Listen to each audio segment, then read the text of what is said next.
ای صبر کنید زندانیا. قطره خون کف اتاق رختکن دیدم.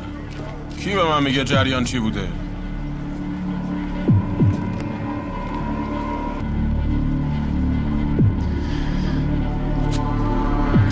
خونه من بود رئیس.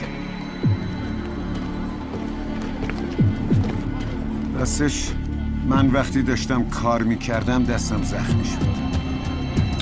باید بری درمونگاه زخمتو پانسمان کنی. حتما. باشه راه بیافتیم.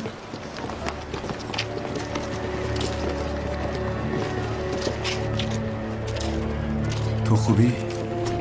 خوبم، اونقدر که امشب بتونم برم بیرون. قول میدم.